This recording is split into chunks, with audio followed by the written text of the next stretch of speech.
சென்னை பெருநகர டீ கடை உரிமையாளர் சங்கம் தான் எங்களுடைய சங்கம். அதனுடைய பிரசிடண்டாக இருக்கேன் நான். அதாவது 45 வருஷமாக எங்கள் சங்கத்தில் நாங்கள் முடிவு பண்ணி விலையேற்றுறது கிடையாது. எப்போவுமே நாங்கள் விலையேற்றுறதுக்கு சப்போர்ட் இல்லை. ஆனால் கூட டீ கடைக்காரனுடைய வாழ்க்கை முன்னேறுவதற்கான அந்தந்த காலத்தில் இருக்கக்கூடிய விலைவாசிக்கு ஏற்ற போல் டீ வித்துட்டு இருக்கிறோம். இப்போ சமீபத்தில் ஏதோ ஒரு கடையில் விலை அதிகமாக இருக்குன்னு நியூஸ் வந்திருக்கு. அது சங்கம் மூலமாக நாங்கள் முடிவு பண்ணல. சங்கம் மூலமாக எப்போவுமே விலையேற்றுறதுக்கான சப்போர்ட்டு கிடையாது. ஆனால் கூட விலைவாசிக்கு ஏற்ற போல் தரமான பொருள்கள், கலப்படம் இல்லாத பொருள்கள், நல்ல பொருள்கள் கொடுத்து நீங்கள் விலை எவ்வளோ வேணாலும் விற்றுக்கலாம். அதுதான் நாங்கள் சொல்லிட்டு இருக்கோம். விலை நீங்கள் தரமான பொருள் கொடுத்து தான் நீங்கள் டீ விற்கணும். இல்லைன்னா பொதுமக்களுக்கும் பிரச்சனையாடும்.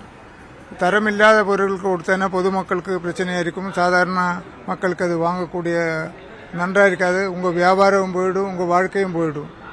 அதனால தான் நாங்கள் வற்புறுத்துறது என்னென்னா,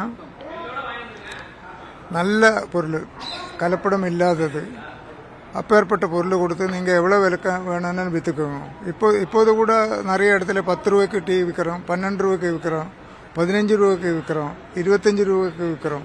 இந்த வடநாட்டில் இருக்கிறவங்களெல்லாம் இந்த சாயின்னு சொல்லி ஒரு டீ 25 ரூபாய்க்கு விற்கிறோம்.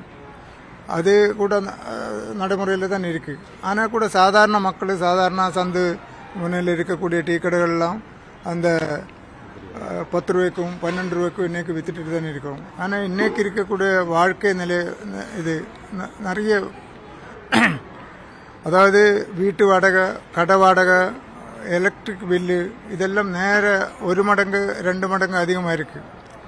ஏன்னா முன்னெல்லாம் டீ கடைகள்லாம் ஒரு எலக்ட்ரிக் வாடகைன்னா ஒரு 2000-3000 ரூபா கொடுத்தது இன்றைக்கி 6000 7000 ரூபா கொடுக்க வேண்டிய நிலைமை இருக்குது. அதுபோல் கடை வாடகை, ஏற்பட்ட வாடகை ஏறி இருக்குது. அதுக்கேற்ற போல் அவங்களும் கொஞ்சம் விலை ஏற்றி வித்தனா தான் நன்றாக இருக்கும். அதுக்கு தான் நாங்கள் எங்கள் சங்க உறுப்பினர்கள்கிட்ட சொல்கிறது, நீங்கள் தரமான பொருளுக்கு கொடுங்க, விலை நீங்கள் எவ்வளோ விலைக்கானாலும் விற்றுக்கோங்க, அது எங்களுக்கு பிரச்சனை இல்லை. சங்கம் மூலமாக முடிவெடுத்து நாங்கள் ஒரு விலையேற்றுறது கிடையாது. அது எப்போவுமே இல்லை. அதுதான் எங்களுடைய முடிவு. மூலப்பொருட்கள் விலை உயர்வு ஏதாவது இருந்திருக்குதா சார்? மூலப்பொருட்களுக்கு எல்லாம் விலை அதிகம் தான்.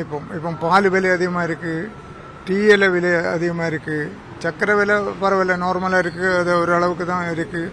ஆனால் கூட அந்த மாதிரி இருக்கக்கூடிய மற்ற அதுக்கேற்ற போல் இதுதான் இந்த எலக்ட்ரிக்கல் பில்லு, கடை வாடகை,